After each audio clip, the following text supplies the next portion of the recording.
Ça, c'est comme ça ou générique. 3, 4.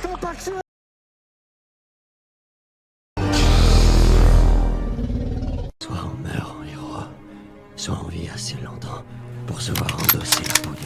Vous pouvez respirer. Vous pouvez cligner des yeux. Vous pouvez pleurer.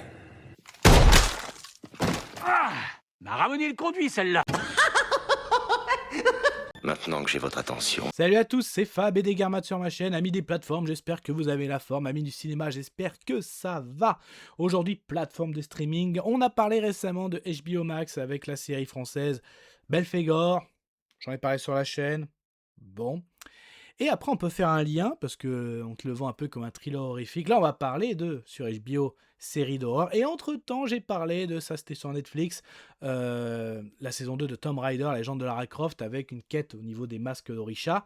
Belphégor, le masque, tout ça est horrifique. Bah là, l'horrifique, on parle de The série, The Challenge, que s'est donné Max, en lançant un univers horrifique, un univers qui existe déjà au cinéma, dans des films.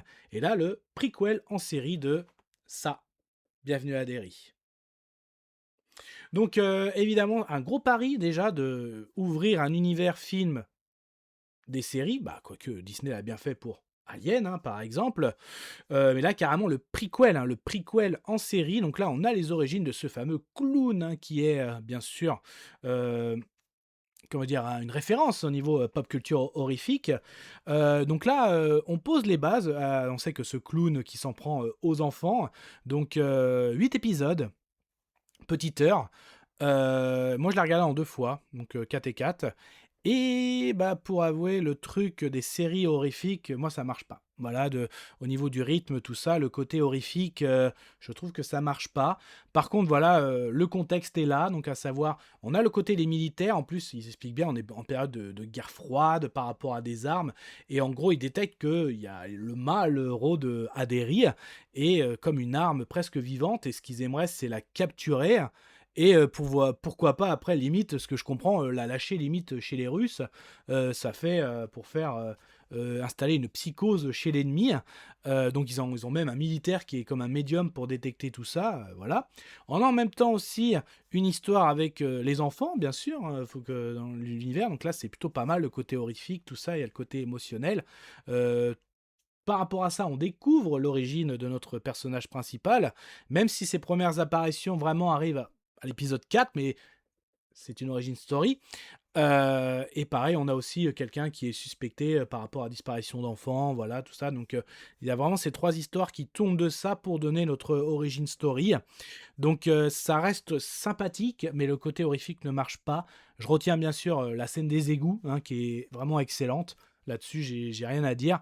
Mais quand même, ce côté, le rythme, c'est vraiment le pari. Les séries d'horreur, c'est vraiment, est-ce que l'horrifique peut être fait en série? On sait que Max a le projet Conjuring. Donc, moi, je l'avais dit déjà en live. Conjuring, ça peut marcher si c'est des petites histoires par épisode. Si c'est par exemple la fille des Warren avec son copain, un épisode c'est une enquête ça peut marcher, mais toute une histoire pour une saison comme là, c'est un petit peu, je sais pas. Bah, pour moi, ça a pas pris. Dites-le moi en commentaire si vous avez complètement accroché, si vous êtes déçu, voilà. Donc, bah moi, tiens, mon avis sonore, bah oui, je suis, où ça? voilà. Mais ça, c'était que mon avis. Faites votre propre avis. À vous de juger. Et puis n'hésitez pas à vous promener sur la chaîne. Alors si ça vous plaît, ce type de vidéo avis sur des films, des séries, aussi bien du live action que de l'animation, essentiellement pop culture. Donc là on était sur de l'horrifique, mais ça peut être aussi d'autres horrifiques, hein, univers zombie, univers vampire, loup-garou. Bah tiens, les zombies aussi, ça je trouve ça marche bien en série. Voilà, un univers de zombies, là t'es...